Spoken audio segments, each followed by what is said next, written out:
제3과 전통과 문화. 히잡이 패션 소품으로 재탄생하고 있습니다. 2번. 히잡에 대한 뉴스입니다. 잘 들으십시오. 다음은 월드 뉴스입니다.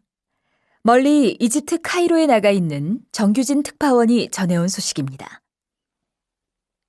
멀리서도 눈에 띄는 밝은 색상과 화려한 무늬의 히잡이 사막의 도시 카이로를 환하게 장식합니다. 히잡은 이슬람 여성이 종교적 율법에 따라 머리카락과 목을 가리기 위해 쓰는 두건입니다. 전통적으로 히잡은 검은색 같은 어두운 색이 주를 이뤘지만 시대의 흐름에 따라 색상이 다변화되고 있습니다. 현지 여성에게 히잡을 몇 개나 가지고 있냐고 물어보니 다양한 색상으로 적어도 100개는 가지고 있다고 대답했습니다. 히잡 전문점 직원의 말에 따르면 요즘은 어두운 색보다는 밝고 화려하며 알록달록한 색상의 히잡을 많이들 찾는다고 합니다. 종교적 관습에 따라 스커트는 물론 반바지도 입지 못하는 아랍 여성에겐 부담 없고 손쉽게 차별화된 포인트를 줄 수 있는 것이 바로 히잡이기 때문입니다. 아랍 여성들이 종교적 이유로 히잡을 쓰는 건 맞지만 색상만큼은 패션의 표현으로 보고 있습니다. 또한 대부분의 히잡은 착용하는 방법에 따라 다양한 스타일을 연출할 수 있어서 자신만의 개성을 살릴 수 있습니다. 이에 화려한 장신구가 달리고 고정핀 없이 뒤집어 쓰는 형태도 등장했습니다. 이처럼 새로운 스타일을 추구하는 여성들이 늘면서 히잡 스타일리스트와 전문 디자이너 같은 새로운 직종도 생겨나고 있습니다. 현재 유명 브랜드도 이슬람권 여성을 겨냥해 계절이 바뀔 때마다 다양한 상품을 앞다퉈 출시하고 패션쇼까지 열고 있다고 합니다. 여성에 대한 차별과 규제의 도구로 인식되어 온 히잡이 젊은 아랍 여성들 사이에 종교적 전통을 따르면서 개성과 미를 창출하는 패션 소품으로 재탄생하고 있습니다.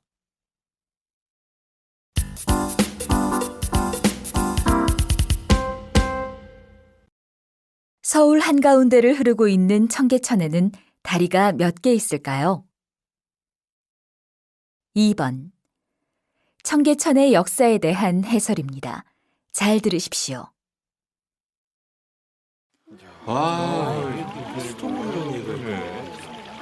자, 여러분, 드디어 청계천에 도착했습니다. 도심 한가운데 이렇게 물이 흐르는 곳이 많지 않죠? 와, 도시에서 이런 하천을 볼 수 있다니 정말 좋네요. 청계천은 처음부터 지금의 모습은 아니었어요. 1961년에 완전히 콘크리트로 덮었던 걸 2005년에 걷어내고 새 단장을 한 거예요. 우와, 하천을 덮었다가 복원을 했다니 대단하네요. 청계천은 원래 조선시대에 하천의 범람을 막기 위해 수위를 조절하던 곳이었어요. 옛날에는 여기서 빨래도 하고 물놀이도 할 수 있었죠. 지금은 수영은 할 수 없지만 산책로를 걸으면서 주변에 있는 역사의 흔적을 감상할 수 있고 생태 체험장도 마련돼 있어요. 또 주변에 다양한 문화 공간이 많이 있어 서울에서 인기 있는 관광 코스가 되었습니다. 그래서 평일인데도 이렇게 사람들이 많군요. 네. 자, 그럼 여기서 문제 하나 낼게요. 이곳에는 다리가 몇 개 있을까요? 5개요. 7개. 10개요. 아쉽게도 맞히신 분이 없네요. 이곳엔 다리가 무려 24개나 있었다고 해요. 와, 그렇게 많아요? 네. 현재 남아있는 다리는 22개인데요. 다리 이름에 재미있는 유래가 있는 것도 있어요. 말시장이 있어서 마전교, 과일 가게가 많이 모여 있다고 해 모전교, 물의 수위를 측정하는 돌이 있다고 해서 수표교라고 한대요. 다리 이름이 참 재미있네요. 그런데 이 청계천의 길이는 얼마나 되나요? 총 길이는 6km 정도 되는데 청계광장에서부터 걸어서 관광할 수 있는 거리는 3km쯤 됩니다. 자, 그럼 자유시간 30분 드릴게요. 시원하게 발도 담그시고 돌다리도 건너가 보시고 주변을 배경으로 멋지게 사진도 찍으시면서 청계천을 느껴보세요. 3번. 세계의 금기 음식에 대한 발표입니다. 잘 들으십시오. 빌리 씨, 미국에도 못 먹는 것이 있다니 정말 놀랍네요. 그럼 다음은 칼리드 씨의 발표를 듣겠습니다. 여러분도 아시다시피 사우디아라비아는 이슬람 국가입니다. 그래서 종교적 이유로 먹지 못하는 음식이 있습니다. 그건 바로 돼지고기예요. 종교적 이유 때문이기도 하지만 중동 지방이 워낙 더운 지역이라 위생 문제도 있고 해서 그런 것 같아요.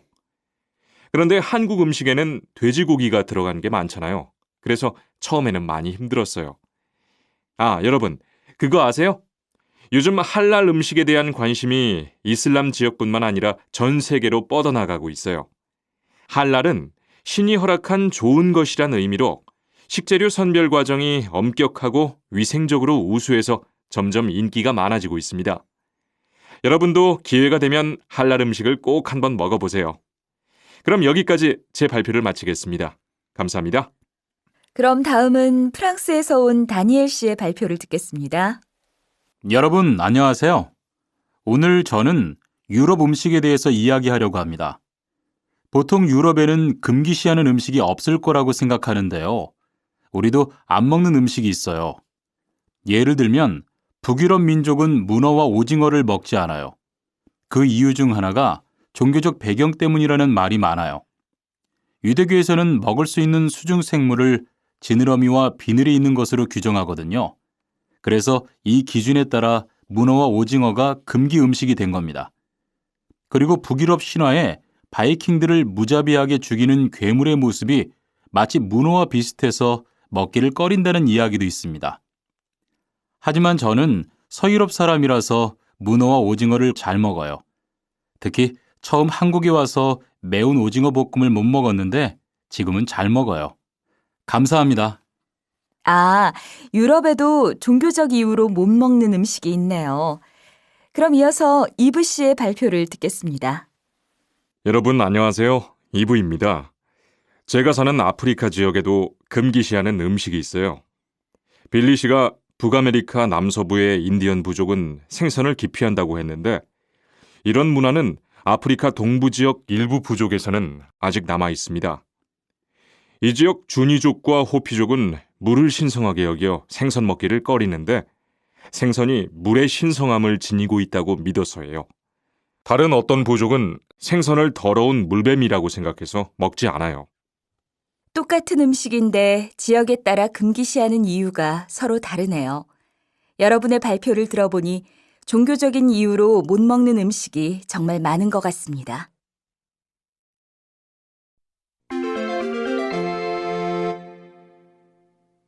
활동 1번. 다음은 세계의 풍습에 대한 라디오 방송입니다. 들은 내용을 정리해 보십시오.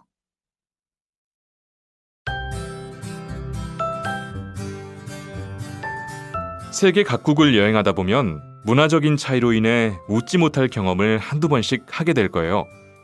그래서 오늘은 각국의 금기 풍습에 대해 여행 전문가 박수진 씨를 모시고 이야기 나눠보도록 하겠습니다. 안녕하세요, 박수진 씨. 네, 안녕하세요. 여행 전문가 박수진입니다. 한국에서 답례품으로 가끔 시계를 선물하기도 하는데 중국에서는 금기 선물이에요. 중국어의 시계는 죽음이라는 글자와 발음이 비슷하기 때문에 절대로 선물하면 안 돼요. 가끔 기념품으로 인형이나 칼 같은 걸 선물하는 사람들도 있는데요. 멕시코나 아르헨티나에서 칼은 관계의 단절을 의미하여 잘못 선물하면 큰 오해를 살 수 있습니다. 그리고 프랑스에서는 친구 사이에 장미꽃을 선물하면 상대방을 이성으로 좋아한다는 오해를 받을 수 있으니까 조심해야 해요. 또 말레이시아에서는 개를 부정한 것으로 여겨 개와 관련된 건 잘 선물하지 않아요. 그리고 사우디아라비아나 이집트 같은 이슬람 국가에서는 선물을 주거나 받을 때 꼭 오른손을 사용해야 해요. 왼손은 부정하다고 해서 선물을 주거나 음식을 받을 때 사용하면 안 돼요.